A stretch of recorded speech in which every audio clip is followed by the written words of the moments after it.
E aí, meu nome é Giovanni, sejam bem-vindos e bem-vindos a mais um vídeo. Eu gostaria de começar pedindo perdão aí por não ter upado o vídeo mais cedo essa semana, porque eu estava muito ocupado com esse tijolo aqui, Ernie Pike, do Hector Oesterheld, e do Hugo Pratt, dois titãs da nona arte argentina. Acabei ficando um pouco preso aqui, porque é uma obra muito grande, mas também muito incrível, assim, achei ela muito grandiosa em conteúdo mesmo. Então eu dei uma apressada para ver se eu conseguia ler ela a tempo de fazer um conteúdo bacana aqui para vocês, porque ela não merece ser revisada pela metade, e eu também acho que eu queria ler ela com qualidade, porque eu acho as histórias que tem aqui muito bacanas, muito poéticas, impactantes, então muita coisa para digerir depois de ler. Então é uma leitura que requer um pouco mais de tempo, e acabou me tomando tanto tempo que eu decidi que eu ia ter que intercalar a leitura dela com outras coisas da minha pilha, porque senão ia demorar demais e não ia dar para trazer coisa legal aqui para vocês. Então hoje eu trago esse review meio flash, assim, um pouco mais rápido para vocês dessas duas obras que eu li essa semana, que são Guarani, A Terra Sem Mal, e A Guerra do Deserto, do Henrique Breccia, filho do Alberto Breccia, lendário desenhista argentino. Então, não se preocupe, porque se você quer vídeos um pouco mais com insights mais profundos e questões um pouco mais aprofundadas mesmo, enraizadas de obras um pouco mais densas, não se preocupe, pois esses vídeos estão chegando. Você tive que dar um pouco mais de tempo aí para as minhas engrenagens aqui dentro funcionarem melhor e poder ter um conteúdo bacana mesmo para falar para vocês. Então está chegando, não se preocupe. Por enquanto, vamos começar aqui com a análise do Guarani. Não tem nada a ver com a novela, o romance de José de Alencar, tanto que o nome é O Guarani, é Guarani, A Terra Sem Mal, né? É muito interessante porque é um quadrinho escrito por um argentino. O desenhista, eu não sei a nacionalidade dele, né? O Gabriel Hippolyte, talvez seja italiano, algo assim. Mas o Diego Agrimbal, que é o roteirista, ele é um roteirista argentino. E, primeiramente, isso já torna a obra interessante para mim por uma questão de que é um evento histórico muito conhecido, estado no Brasil, visto pelo ponto de vista de uma pessoa de outra nacionalidade, né? Apesar de que também é latino-americano e tudo mais, mas assim, eu achei bacana, né? Mesmo ele sendo do lado, né, da Tríplice Aliança, né, Brasil, Argentina, Uruguai, né, sendo o lado vencedor, eu ainda acho legal ver de outra perspectiva, né? Porque o Brasil tem um papel muito protagonista e tal, com todo o lance do Duque de Caxias, então foi bacana, assim. Mas o que faz mesmo esse quadrinho é a perspectiva decolonialista mesmo dele, sabe? Eu diria que essas duas obras, elas são ligadas por esse tema, né? Por coincidência, eu acabei lendo as duas juntas. E são obras que não esquecem nunca do fator político por trás dos eventos históricos que elas tratam, sabe? Então isso é bem legal. Aqui no Guarani você tem uma pegada um pouco mais aventuresca, assim, um foco no enredo, mas ele nunca deixa você esquecer realmente que existem maquinários e uma engrenagem política por trás que motiva tudo aquilo que está acontecendo ao redor do personagem, sabe?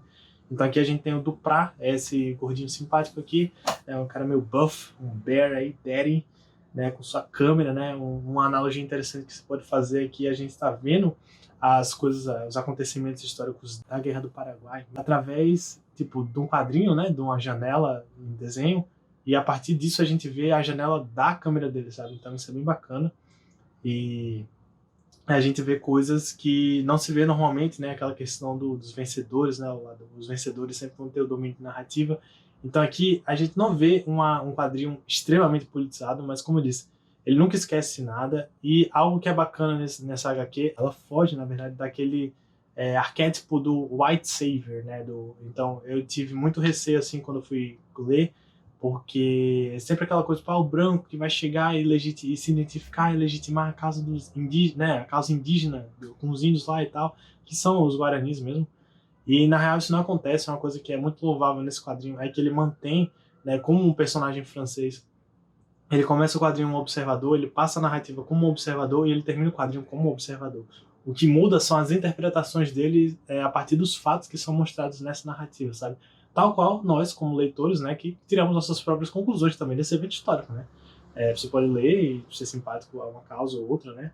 E uma coisa muito bacana também que é mostrada na narrativa é o fato de que você vê apoiadores ao lado do Paraguai, por exemplo, algo que a gente não estuda no colégio e tudo mais, e você tem pessoas, né, como o próprio Duprat, que são indiferentes e acabam, né, cedendo à banalidade daquele evento como um todo, tipo, né, não enxergam as causas políticas por trás que são totalmente ilegítimas, né, tipo uma manipulação inglesa pelo domínio do Rio Paraná, sabe?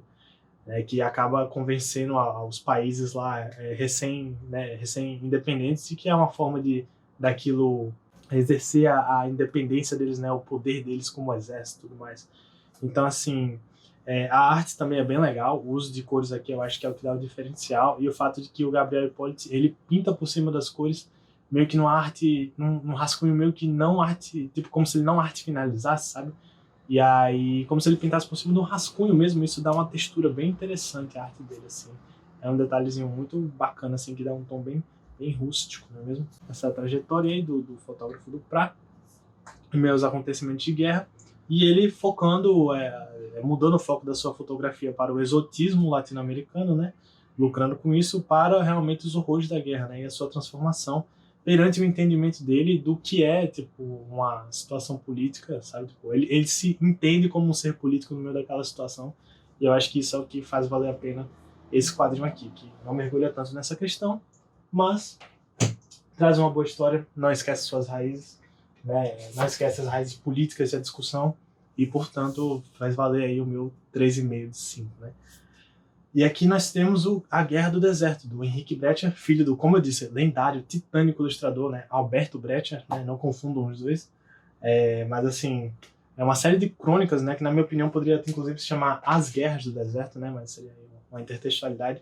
Porém, é o nome de um dos episódios aí que se passa, é A Guerra do Deserto, né? Então, primeiramente, assim, eu queria dizer que eu não achei, né, tão bacana quanto eu pensava que seria, né? Porém, não é que as histórias sejam ruins, elas são boas, mas o que elas acabam sendo é um pequeno recorte, assim, um respiro, um suspiro da real ocasião, sabe, do contexto histórico que gerou aquela situação, sabe? Então essa obra aqui, na verdade, ela é um grande grito, ela é uma poesia popular, digamos assim. Elas são crônicas que se passam em contextos muito diferentes, mas que ao mesmo tempo são unidos por um único fio, né? É a luta popular, sabe? É a luta do indivíduo contra, tipo, o ambiente tomado pelo capital, contra um governo que não reconhece as vontades da sua população, sabe?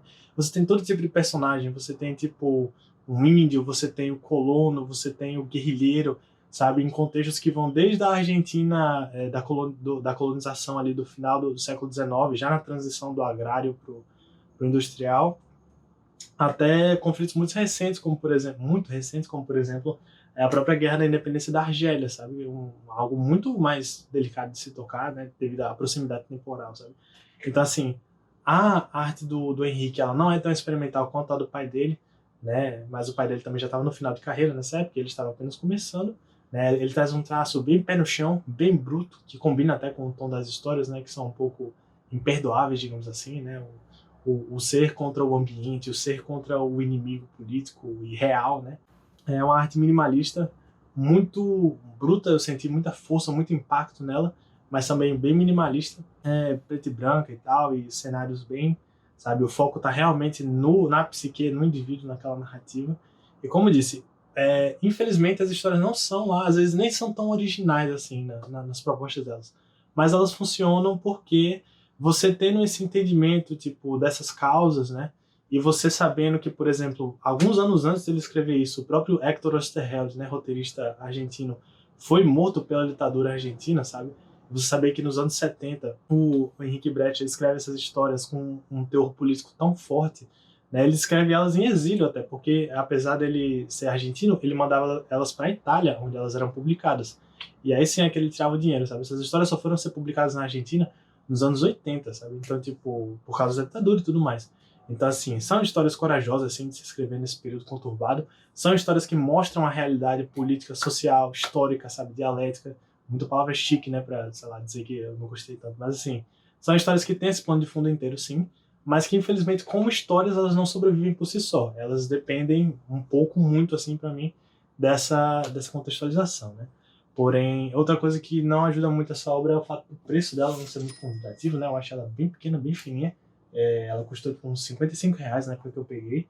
E eu pensava que ia ser uma parada um pouco, né, melhor, assim, maior. E ela é pequena, então é uma leitura rápida, mas o que faz ela ficar com você é refletir sobre os conflitos que são abordados ali naquelas questões, né? Eu diria que vale a pena se você achar ela numa promoção assim por uns R$ 40, R$ 30, com certeza. Mas esse preço de capa dela agora eu não acho tão bacana. Então tá aí as leituras decoloniais dessa semana, né? Espero que esse vídeo tenha valido a pena o seu tempo ou acrescentado alguma coisa, né? Se você gostou, dá um joinha, se inscreve, compartilha com alguém que gosta de quadrinho, que gosta de história, até mesmo filosofia e sociologia, não é mesmo? Alguém que procura uma história aí que tem uma narrativa forte, mas também não se esqueça das questões políticas. Ou então, ao contrário, uma história cheia de questões políticas, mas que não tem uma narrativa tão forte, né? Se misturasse as duas, talvez tivesse aí uma obra, né? Digna de um 4 para cima, um 4 de 5, não é mesmo? Então, novamente, muito obrigado pela sua audiência, pelo seu tempo, e a gente se vê no próximo vídeo. Falou!